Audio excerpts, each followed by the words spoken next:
દાખલા તરીકે દિવાળીબેન ભીલ, એ વગડાનું ફૂલ છે સાહેબ. એના પિતાજી ગીરમાં રહેતા. એક ભીલની દીકરી ગાંધી ગીરમાંથી ગીતને ગળામાં લઈને દિલ્હીના દરવાજા સુધી પડઘા પાડે, એ વગડાનું ફૂલ છે સાહેબ, કુદરતનું ફૂલ છે. વાત નીકળી, સમય મર્યાદા ઘણી છે, પણ દિવાળીબેન અમારે વણિજારી ચોકમાં ગાતા ને એ વખતે હેમુ ગઢવી રેકોર્ડિંગ કરવા માટે નીકળેલા સાહેબ. હા, બધા નવરાત્રિમાં. અને ડૉક્ટર જનકરાય નાણાવટીની અહીં આરામ કરતા હતા, નીંદરમાં મેઘાણી ભાઈ હેમભાઈ સૂતા હતા, હેમુ ગઢવી. અને દિવાળીબેનનો અવાજ કાને પડ્યો સાહેબ, અને જાગી ગયા, ઉઠી ગયા. ગરધણી નાણાવટી સાહેબને ઉઠાડ્યા. આ કોણ ગાય છે? આ બાઈ કોણ ગાય છે? કે ભાઈ ભીલની બાઈ છે, ડૉક્ટર લાડનું કામ કરે છે અને ગરીબીમાં ગાય છે. હેમુ ગઢવી આખી આકાશવાણીની ટીમને ઉઠાડીને વણિજારી ચોકમાં અડધી રાતે ગયા સાહેબ, અને દિવાળીબેનના ગીતને રેકોર્ડિંગ કરી અને કીધું કે તમે દેવા ખાતર પરીક્ષા આપો, બાકી તમે આકાશવાણીમાં પાસ છો સાહેબ. અને પછી દિવાળીબેને ઘણા ગીતો ગાયા. કહેવાનો મારો અર્થ, એ મેઘાણી મરજીઓ હતો, કારણ એ વાણીઓ હતો, આગળ બુદ્ધિ વાણીઓ. અમારે માનભાઈ ગઢવી અમારે થાન કહેતા કે ભગવાને બુદ્ધિ વેચી ત્યારે જેટલી વાણિયાને દેવાય એટલી દઈ દીધી, વધી એમાં આપણે બધાય ગઢવી પટેલ ને લુવાણા કોળી દરબાર એ બધા એમાં આવી જાય. એનું કારણ આગળ બધી વાણીઓ, પાછળ મતી બ્રહ્મ એટલે બ્રાહ્મણ નહીં, બ્રહ્મમાં આપણે બધા આવી જાય. આગળ બુદ્ધિ વાણીઓ, પાછળ મતી બ્રહ્મ, તરક બુદ્ધિ તરકડો ઘૂસતો મારે ગમ. વાણિયાના દીકરાને આગળ આગળ હુજી જાય, આ ન કરાય, આ ન કરાય, આ ન કરાય. બરાબર? આપણને પછી ખબર પડે કે નો કર્યું હોત તો સારું હતું ગયો, પણ ત્યાં તો મોડું થઈ ગયું હોય. એના બે દાખલા આપીને મારે મેઘાણીની વાત કરવી છે. વાણિયામાં કેટલી બુદ્ધિ છે. એક શેઠ કરફ્યુ હતો, કરફ્યુ, અને ચોકમાં નીકળ્યા. બોલો, ચાઈન ચોકમાં આવ્યા કરફ્યુમાં, મૂર્ખું ન આવે ને આ ડાયું વરણ ચોકમાં આવીને ઊભા. એટલે પોલીસની ગાડી આવી. કેમ ઊભા થાય? કરફ્યુ છે ખબર નથી? શેઠ કે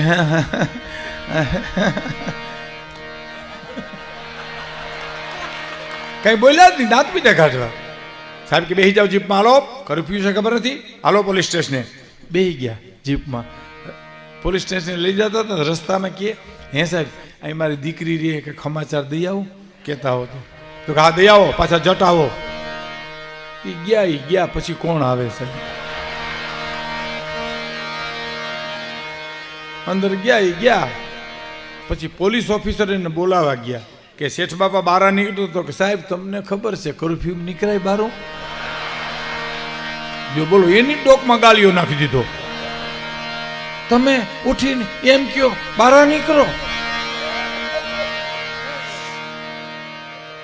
આ મને તમને ન આવડે.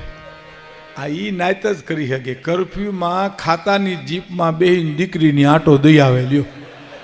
આપણી તાકાત બાદની વાત છે. એક બીજી વાત એની ઝીણામ ઝીણી કરી દઉં સાહેબ.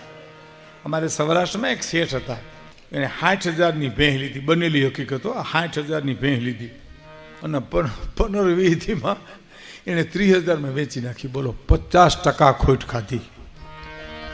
અને કોકે કીધું કે શેઠ બાપા ભેંસ વેચી નાખી. તો હા, કેટલામાં લીધી? તો 60,000માં. વેચી કેટલામાં? તો 30,000માં. 50,000 ભાઈ 50% ખોટ ખાધી. તો કે હા, લીધું શું? તો કે 5,000ની બકરી. તો કે આનું કારણ શું? તો કે ભેં બોલું તો છાતીમાં દબાણ થાય. બોલો, ભેં બોલો, લ્યો, ભેં બોલો, અહીંથી નાભીથી આવે. ભેં બોલો, અહીંયા દબાણ થાય. એને પોહાય નહીં જરાય. અને બકરી બોલો, આખો દી બકરી બકરી બકરી અહીંથી જ બોલાય, અહીંયા અંદર જાય જ નહીં. હે ભેં છાતીમાં દબાણ થાય, એને ન પોહાય. બકરી બકરી તમે મહિનોથી બોલ્યા કરો તો કાંઈ વાંધો જ ના આવે. એની એક વાત, સર્કસ જોવા ગયા અને આગળની ટિકિટ લઈને બેઠા, હવની આગળ. અને સર્કસના ખેલમાં હિંચકાના ને સાયકલોના ને ખેલ આવ્યા, ત્યાં સુધી એને મજા આવી. હો, પણ હિંસક પ્રાણીના ખેલ શરૂ થયા ને, પરસેવો વળી ગયો, ખોટું ખલ્યું. ઓહો અહીંયા બેહાય નહીં. આ હા હા આ પિંજરું ખુલી જાય થાવ જ આપણો નાસ્તો કરી જાય. હવે એને હુજે એવું થાય પાછું. બોલો અહીં શેઠ ને હુજ્યું ને ઓનકો તો પિંજરું કુદરતી ખુલી ગયું, હાવજ નીકળી ગયો બારો. પછી તો સર્કસના અઘરા મઘરા જે દાવ હતા ને તો ઓડિયન્સે કરી દીધા. કોઈ તંબુ તોડી નીકળી ગયું, કોઈ હિંચકે ચડી ગયું, પણ શેઠ હળી કાઢીને પિંજરામાં ગરી ગયા ને પિંજરું બંધ કરી દીધું અંદરથી. આ આવડે આપણને? આનો આવડે? હાવજ જેવો નીકળી ગયો એમાં હળી કાઢીને પિંજરામાં ગરી ગયા, પિંજરું અંદરથી બંધ કરી દીધું અને ઠેકડા મારે. હાવજ અંદર તો આપણે બહાર, આપણે બહાર તો હાવજ અંદર. કોકે કીધું શેઠ બાપા બારા નીકળો, આબરૂના કાંકરા થાય. તો કે કાંકરા ભલે થાય, મરીએ તો મોટા મોટા પાળિયા થાય, એના કરતા કાંકરા હારા, કાંકરા હારા. આ મારે જે વાત કરવી છે મેઘાણીની, એનો એક પ્રસંગ મારી માતાઓ બહેનો દીકરીઓ વડીલો બેઠા એટલે કહું.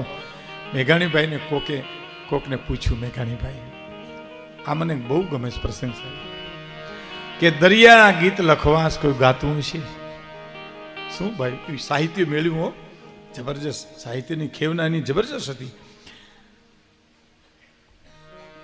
મેઘાણીભાઈને કોઈ એમ કહેતું ને ભાઈ કે અમારા ગામમાં એક ભાઈ ભજન બહુ સારા ગાય, તો તરત જ એમ કે હાલો ને આપણે ભજન સાંભળવા જાય.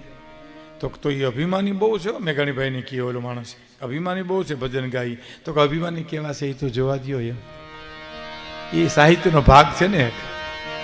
અને ઓલો માણસ એમ કે તમે ત્યાં જાવ ને ભજન ન ગાઈને તમારો અપમાન કરે તો કે એ જોવા તો દો કેવું અપમાન કરે, કેવો હું સહન કરી શકું છું. એ સાહિત્યનો ભાગ છે સાહેબ.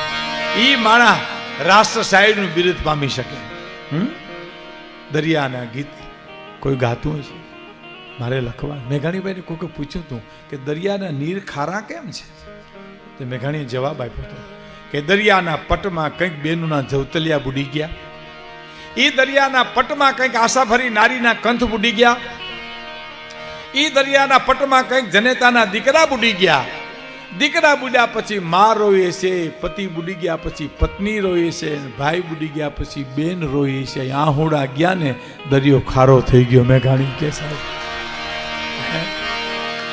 કાલના હું ને તમે ટીવી ઉપર જોઈ છે આ વાવાઝોડું ઉપડ્યું છે ને એમાં ખારવાઓનું પ્રસંગો બધા આવે છે. કેટલા વાણ આવ્યા, કેટલા મતદરીએ છે, કેટલા વાં છે, કેટલા વાં છે.